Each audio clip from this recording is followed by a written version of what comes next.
Wembley's penalty heartbreak is still fresh for Liverpool fans after their Community Shield defeat to Crystal Palace. But it seems Arne Slot has wasted no time shifting focus to the season ahead. The Reds boss has now lifted the lid on a major striker development, with a deal edging closer that could reshape his attacking options before the Premier League kickoff. Let's break this down in today's video, along with all the other Liverpool news from the last 24 hours. There is so much to discuss in today's video, so be sure to like the video and subscribe to the channel for daily Liverpool content. But first, Crystal Palace chairman Steve Parish admitted the club could be forced to consider selling captain Mark Guehi this summer. The Eagles came back to beat Liverpool in a penalty shootout and lift the Community Shield at Wembley. Palace's second piece of silverware in 86 days, after winning the FA Cup in May, was a welcome reprieve from their ongoing legal battle, with the Court of Arbitration of Sport expected to rule on Monday whether they will play in the Europa League or Conference League this season. Guehi's contract expires at the end of this campaign,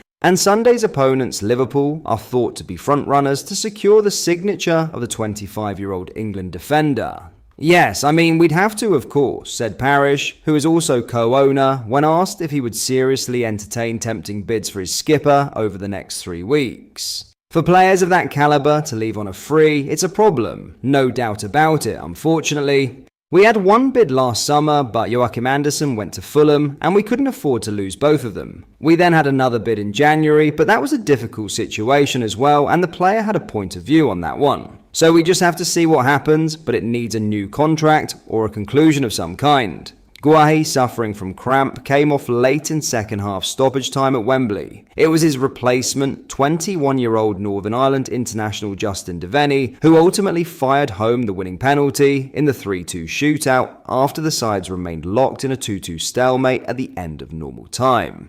Palace boss Oliver Glasner is adamant the Eagles need at least 2 more quality additions, even before any potential departures. While other top talent, including Ebereki Eze, who has been linked to Arsenal, might also be lured away. I think in the end, people trade players. That's what football clubs do, said Parish. If you just don't care about reinvigorating the team, you don't care about tomorrow, ever, you just put it all off. Then we're a fantastic team, and if we had 4 more players, I don't know what we could achieve, but unfortunately it's not always as simple as that. Parish pointed to the crazy and just nuts fees for players and the club's outgoings this year. We'll have to see, added the chairman. We'll do whatever we can. We won't stop working, and we will do whatever we can. But as far as people being here or not being here, it depends. If it's the right decision for the football club and for them, nobody can make anyone go. Then there will be some changes, but you've got to make smart ones. Now, in a huge Arne Slot transfer reveal, Hugo Ekitike could not play the full 90 minutes against Crystal Palace, as Arne Slot felt it would be too much of a risk, with no other number 9 to replace him. Liverpool's number 9 shirt is now vacant following the sale of Darwin Nunez to Al Hilal on Saturday night, but the role is now filled by Ekitike. The Frenchman started against Palace in the Community Shield on Sunday, but was only trusted to play 69 minutes before being replaced by Alexis McAllister, with no out-and-out striker used in the final stages. All being well, Nunez will be replaced before the transfer window closes, with Newcastle's Alexander Isak the priority target, and explaining his decision to bring Ekitike off. Slot hinted that he wants another striker.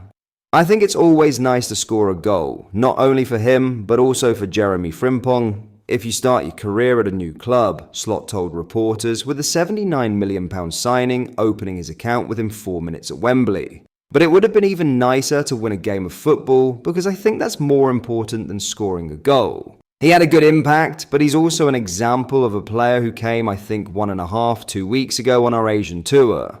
So for me, with only 3 or 4 days in between now and the Friday game against Bournemouth, it wouldn't be smart to play him 90 minutes. Of course we have Federico Chiesa, but of course he's not been with us for the Asian tour as well, so there's not a lot to replace him with. So if Ekitike gets an injury in this moment in time, that would be a big risk for the Bournemouth, Newcastle and Arsenal games. That's why I took him off, but he had a good game today, that's for sure. The call for reinforcement was more direct in Virgil van Dijk's post-match interview in the mixed zone, with the Dutchman telling journalists, "There's always room for an attacker." "Do we?" he replied, when put to him that Liverpool have plentiful attacking options. "Well, we just lost Darwin, we lost Lucho, so I think there's always room for an attacker in order to strengthen us. So let's see what the window brings." This pretty much confirms that we will see another transfer this window, and it will be a striker. Fingers crossed it will be Alexander Isak. But confirmation from the manager and the skipper is huge. In other news, Darwin Nunez has completed a permanent move from Liverpool 3 years after joining, with the striker signing for Al Hilal in a deal worth an initial £46 million.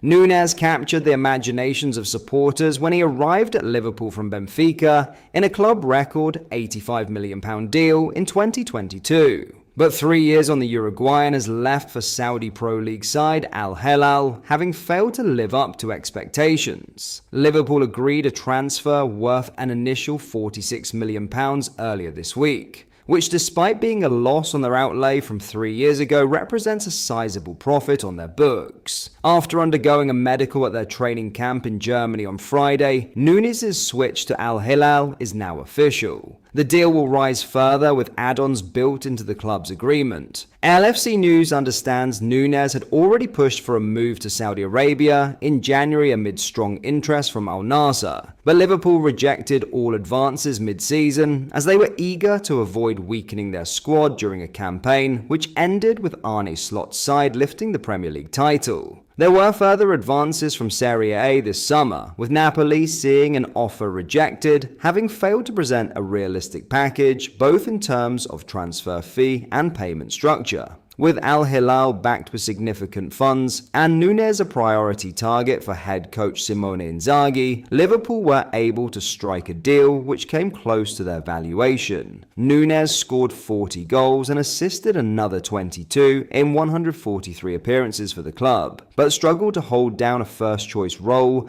under both Jurgen Klopp and then Slot. Liverpool have already signed a new striker this summer in Hugo Ekitike, and LFC News understands they are exploring the market to replace Nunez. The obvious choice would be Alexander Isak, with the champions expected to return with an improved bid for the Swede when Newcastle sign a new leading centre-forward. Any further addition to Slot's forward ranks must be of sufficient quality to start, represent fair market value, and be realistically attainable. Those within the club's recruitment team are also conscious not to block the pathway of 16-year-old winger Rio Ngumoha, as is the case with 18-year-old midfielder Trey Nyoni, and therefore the next arrival is very likely to be a number 9. But that is all for today's video. Thank you for watching. I hope you enjoyed. If you did, please drop a like on the video and subscribe to the channel for daily Liverpool content. We post all the latest Liverpool news every day, so join our fast-growing community so you never miss out. Thank you. I'll see you in the next video.